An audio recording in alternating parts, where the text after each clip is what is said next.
Welcome back to another episode of Coffee and Chel. On today's episode, we are going to discuss the new event, getting the second week of the Master Set players from the Marquee event, and what to do when an event does not have a must-make Master Set player item, sort of like what we've got right now.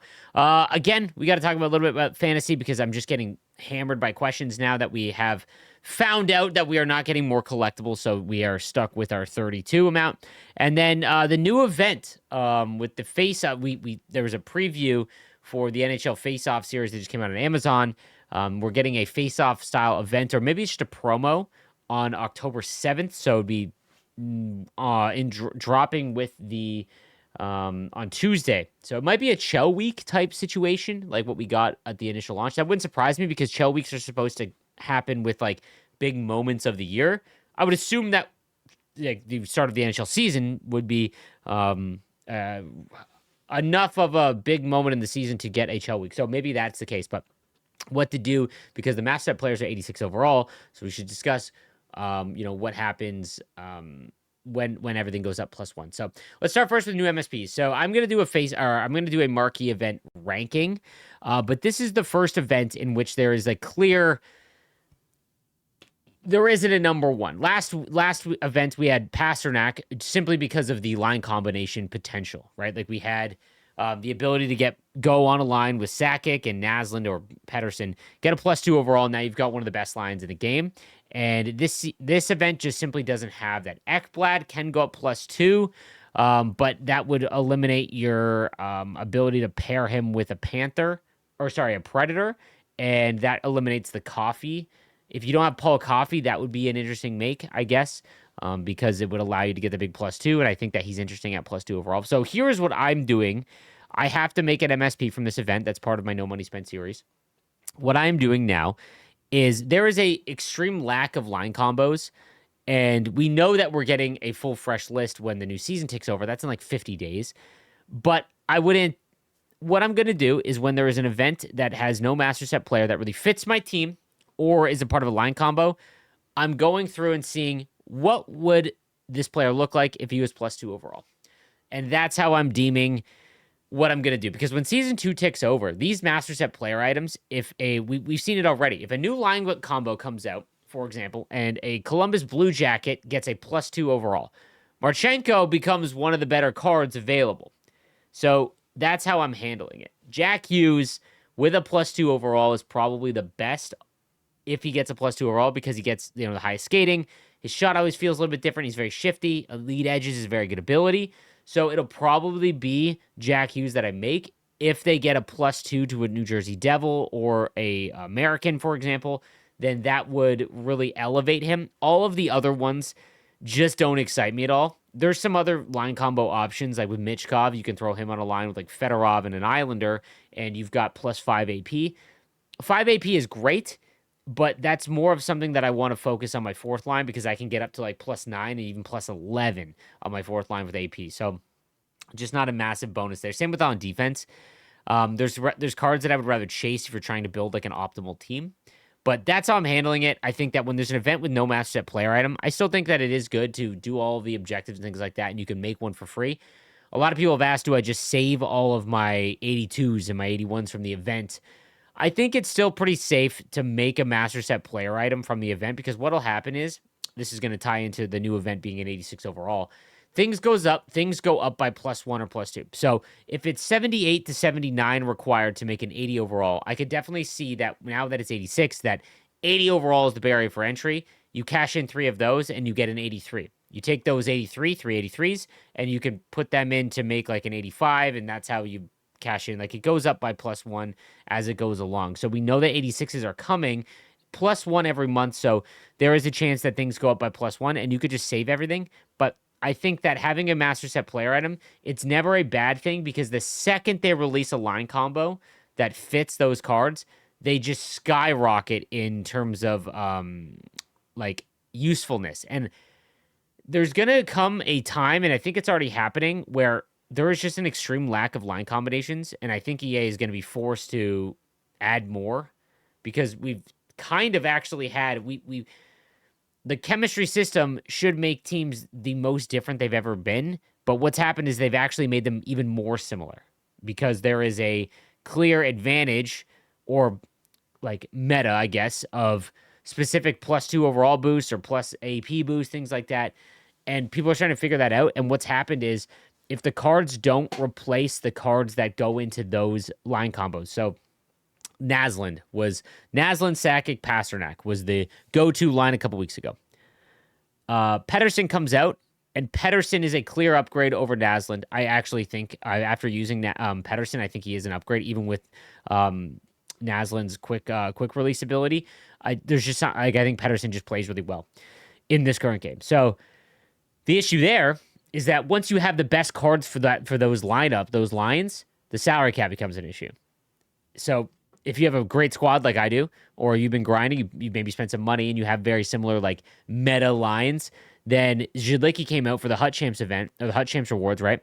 And you can't really justify putting him over Baron if you're up against a salary cap, right? So, like we're at a point now where we're kind of stuck. But I could definitely see that's how I'm going to handle Master Set player items from events that, I can get one for free, don't have any interest. I'm going to just make one, assuming that they're +2 overall, and then go from there. Fantasy choices, I ripped my 2 fantasy count-bound sets. So if you've done all of the objectives and moments and you have 32 collectibles, I said to wait as long as you can, because if they come out with the ability to make 8 more collectibles, and you've already done the account-bound items, then you can't, really for free or with your collection, make a Master Set player item of your choice.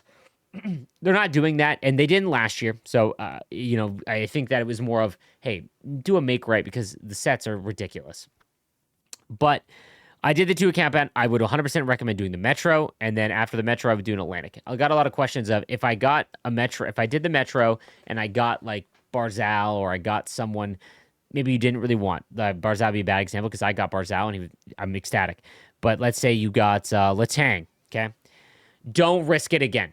You only have a 12.5% chance of getting the same card, but if you get that 12.5% chance and you get Letang again, or you get the same card again, let's say you got Hall, and you're like, oh, I want to try and get Barzal as well. If you get the same card, man, are you in? That is a waste of about 1 million coins in value because that's how much it costs to make a fantasy item. So just a brutal way to go. I would always avoid the risk in that. You can shoot your shot, but understand that can happen, and then you have no one to blame but yourself. So go Metro, then Atlantic if you want. I think it's the safest. If you have a favorite team and you really want a card from that favorite team, do the division of that favorite team. It's not a good shot at it. And if you're from the Central, good luck because the chance of busting in the Central Division is gigantic. It's really bad. But like let's say you want Brady Shea, you can shoot your shot, man, but that's risky. But hey, that you if you've got it for free by trading what they give you, go ahead and shoot your shot on that. I'm trying to. It's funny. I tried. This is again. A lot of people are saying that. No one, okay, they came out with 16 more collectibles so that no one cares that the fantasy event was really bad and hated by everyone. Not the case. I was like, okay, I have 450,000 coins, guys, and a pretty decent collection of cards. And I was like, okay, let's just see. I'm getting that itch where I'm like, I want to make one more. I want to make one more, and I want it to be my choice. So I'm like, how close can I get? It's impossible.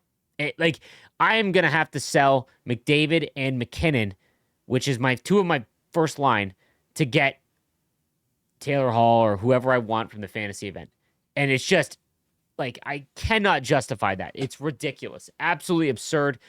If I was to do the sets and use all of my collection and knock down the price a little bit, I can get, like, maybe 10 collectibles. I'm still having to buy stuff to make 30. So that is so far and away the biggest issue of this event. And it's unfortunate. And I hope that they change their tune come Team of the Year. I hope that we made enough of a stink that is an issue.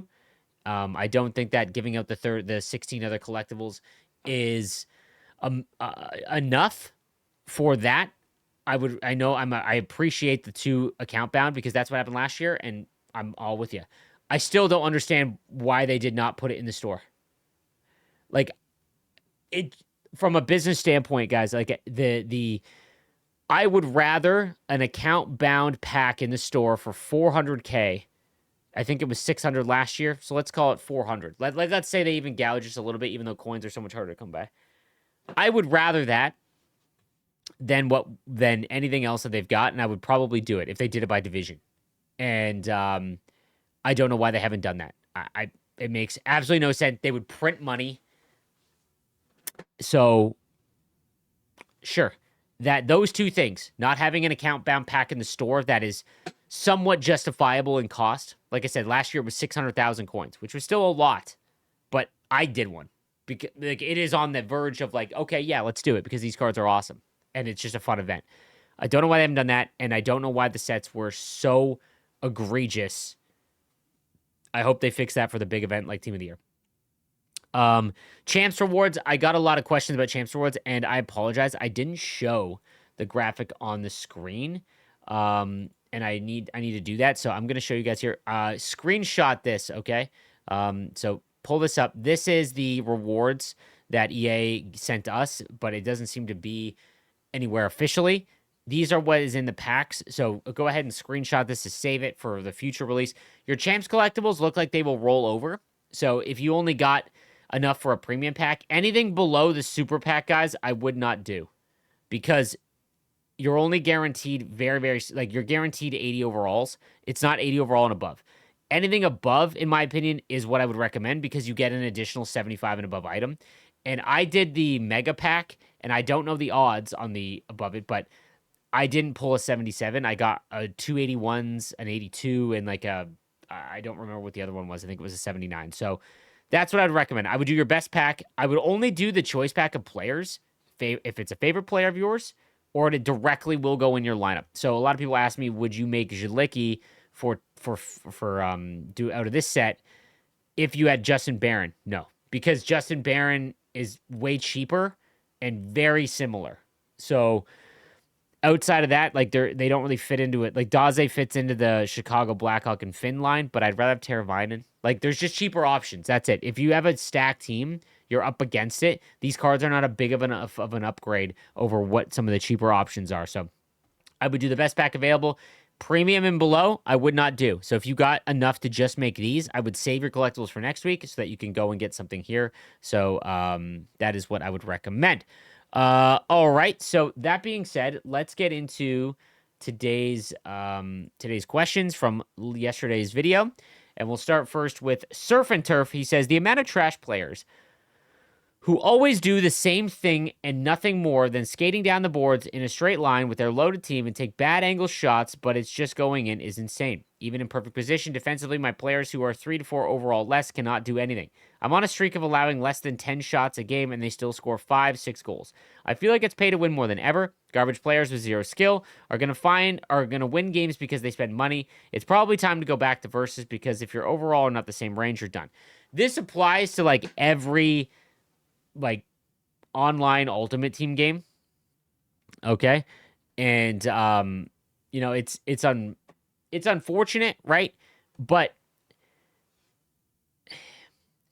defensively, everyone is struggling. And worse off, if you are someone that last year was like Division 3 and below, you're stuck in silver. Everyone is in silver. And you can't advance because there is this extreme bottleneck that will not let players jump up ahead enough to get the good players out of there, the players that are pretty good. And that needs to be addressed. I hope it's fixed next episode or next season. And it is unfortunate. I will have a video coming out going over my tips on how to defend, how to score. That should come out early next week. But I get you. It's very frustrating from a defensive standpoint.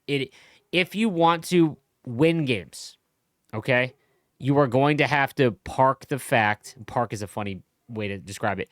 Park the fact that you are not going to play a game that looks a lot like hockey defensively. It's not. Offensively, I still say there is a lot of ways to score, and I'm having more fun on offense than I have in years.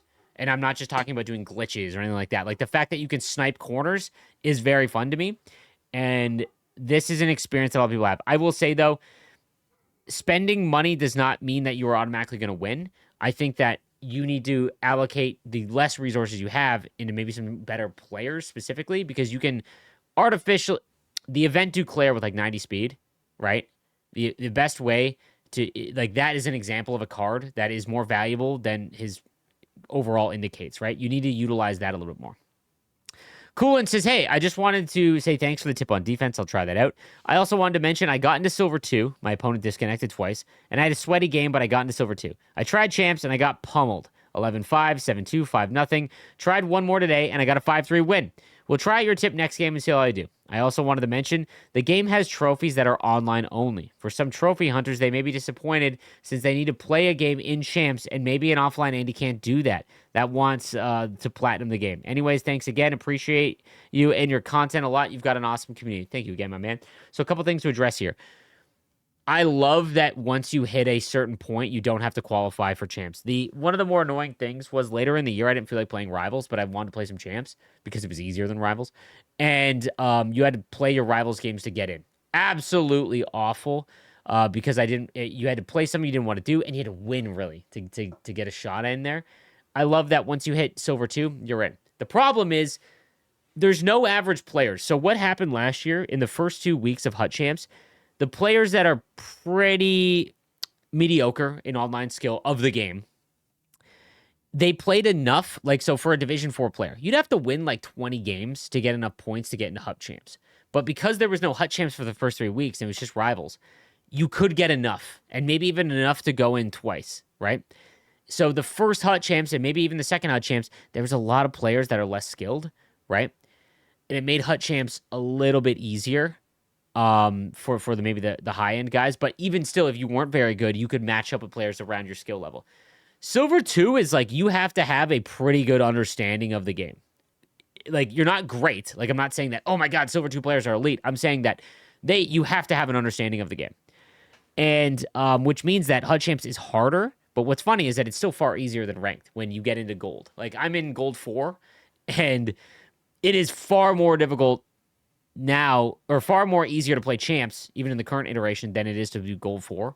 So, it is very difficult. I do think Hut Champs is should be for the top end players. But I think it's something to strive for players that maybe are lesser skilled online to qualify even, and then give it a shot and play something, right? So the online trophy thing is interesting because, I bet that's going to be, there's a lot of offline players that still just trophy hunt. So it's interesting that they have to play a Champs game because, you can't just win Division 6 games. Like, you could spend 2 months winning Division 6 games. Eventually, you'll qualify for a Champs game. Ace Sleeves, have you talked about a reissue or maybe overall adjustment for Jamie Benn to EA? Just wondering, I think it's a bit dumb if people got him. Apparently, he was adjusted for his injury. Every year, guys, there are clear just the chance of the card busting and not being good is very high. So, like last year, John Carlson I got, and it was like, man, that the odds of him hitting 99 are very low. Or Ryan Hartman. Ryan Hartman's another one. Had a career year the year before, and they statted him like a career year. And even then, they started out very low. He had to have even more goals than he had. It was a very big outlier, and everyone was like, there's no way. Every year there are cards like that. Now, Jamie Benn has an injury that'll keep him out a month, and that's just no matter what, right? Every year there are going to be cards like that. They can't make everyone winners. They could, I guess, but every year there's cards like that. It sucks that he's an MSP, though. It does. Will HUD Champs collectibles from Season 1 be available in Season 2? I'm at the cap, so I figured I'd hold on to my HUT Champs collectibles till Season 2. With a new cap and new HUT Champs players available, I assume, I could get some nice new players for my team at that point. Are you able to confirm this with EA? I can ask. I don't know. I'm assuming by Season 2, you don't mean Week 2, right? It looks like they're adding a player or maybe like one like captain level card for the top 100 guys every week. But the 4 guys, and Zetterberg as well. I wonder if Zetterberg will be available in next week's rewards. That would be interesting if you have to wait a week. To be honest, I this is the issue. I want the top 100 players to be more rewarded. I think that they are criminally under rewarded for the insanely difficult path that they have to do to get that. That is the top 100 in HUT Champs is the hardest thing to do in the game. HUT Champs as a whole is easier than ranked, but once you've lost a couple games, then it's whatever, right? But they should be rewarded as such. And I'm not sure how it'll go. It does look like you can save your collectibles. So save them up now. Like I mentioned, if there's no one interesting, then you're good. Like I said, the packs I got were all right. They were all right. But I think they have to be used in this season, like the next 48 days. I don't think you can wait till the next one. But they could be used in week 2 and week 3 and so on and so forth. How many players have actually not decided to go after fantasy players because of the time, effort, and cost? Let me know. Thanks. A ton. Like, I think when they added in the ability to get 16, fairly easy, not from the moments. I'm talking about the 16, the second 16 set of 16 they introduced. That changed some things, but it pushed a lot of people away. It was so egregious that people were like, I'm out. And even myself, like I've played the game more than anyone. I've been live for 23 days, right, since launch. And I can't get one that's justifiable. I can't get one that's justifiable. Hey, Slaves, I've been a long-time viewer. I'm currently stuck in Gold 4, and I can't find a game. I've only played 5 Gold 4 games in the past 6 hours. Should I just derank to wait for players to catch up? I really like playing online, so it's a pain. This sucks. Like, it's even worse at the high end. So the bottleneck is causing so many issues that people are getting caught in silver, can't get into gold, and even when they get into gold, they can't get into, like, gold 3 or 4 and get into plat.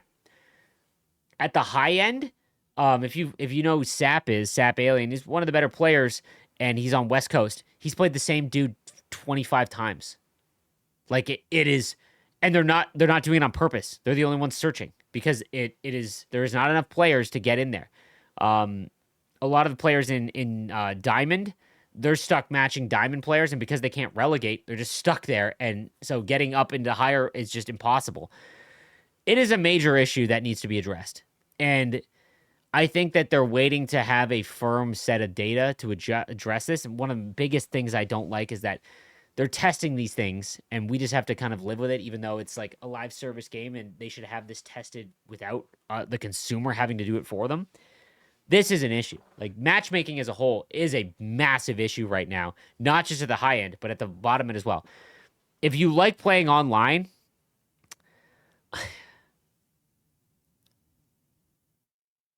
like, I don't know. I mean, I guess you derank. I guess that might be it. Like if you go down, there's more players at the bottom of gold than there is in high gold. So someone says nerd. I'd like to point out that you took the time to comment on a podcast type episode for NHL. So a little bit of self-reflection, my man. Do you or anybody else miss the player indicator being above the head of the player rather than the circle around the bottom of the player? It used to be very easy to tell which player I had switched to or who had the puck with the old indicator. I play without the name indicator, so as I know most players by number and build, as well as like less necessary graphics on the screen as possible to create a more realistic, immersive experience. With the current indicator, I find it too often to tell who I'm controlling. Why isn't this a choice we can make? It is interesting that they can't make a choice. I will say, though, if you want more immersion, a big indicator above their head would be less immersive, but it should be. It should be. I want to say there is an indicator thing in the settings, but I think it maybe just makes it smaller. I'm not sure. New to Hut mode, always played franchise. What's the best way to earn coins? Sell everything? I don't play online. I just want to make an oil team. I have Messier, Anderson, Fier so far. So you want to do Cup Chase? You just want to keep doing Cup Chase on the highest difficulty you can. You get the rewards at the end and make sure you're stacking objectives with it. So you're getting the stuff via objectives. You sell everything tradable. I've been selling everything tradable. I have hundreds of thousands of coins. Obviously, I've played a ton, but it's very easy because cards are the most, coins. There is less coins that are able to be earned via like milestones and things like that. So coins are worth more, and cards, like when you sell them, like you're getting good value, in my opinion. Last one. Honestly, I may be one of the few, but I really enjoyed this year's Hut.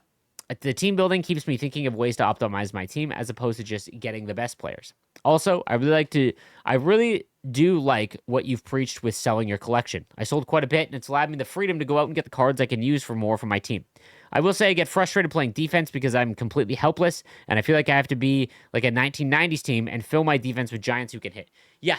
You guys are gonna see my my strategies video come out, and you guys are gonna hate what I show you guys on how to be better online for defense. They have neutered a lot of the defensive mechanics in the game, like poke checking and stick lifting. I've talked about this a lot. You still Pocheck, yes. Is it consistent? Not enough to trust. So stick lifting is pointless. Literally, when you do the animation and you get it cleanly and you have inside body positioning, they get their stick down first and keep the puck. So it's completely pointless, which has meant that you have to just park the bus in front of your net. Now, there's ways to do it where you're not just being like a cheesy nerd, like putting pressure on and whatnot, but you are basically pretending you're on the penalty kill while at 5-on-5. That's the best way to describe it. You're just taking a player and pushing them to the outside and waiting for them to shoot and either block the shot or get a save. It's massively frustrating. And the most important place to play defense is in the neutral zone. So, like, you have to go all out to get the puck back in the neutral zone. If you play a decent player, the second that they get into the offensive zone, that's 4 minutes of the period until they decide that they want to shoot or they've run into somebody. It's frustrating. Like I said, I've loved offense. But maybe that's because defense is so bad. But I really wish they would give us some more tools back because defensively, I loved stick lifting last year. I loved it. I felt that I was pretty good at it. It was kind of a skill gap and frustrating for sure. That's going to do it for this episode of Coffee and Chel. Thank you guys again for watching. I will have a moments video. I'm going to put it together. I haven't. I kind of battled with it because I thought they made it a little bit easier, but enough people have struggled with it. So I will do a moments video going over the ways that I was able to complete the moments on the super duper hard mode. And I'll have that up for you later today. Thank you guys again for watching. I'll see you next time. Have a good one.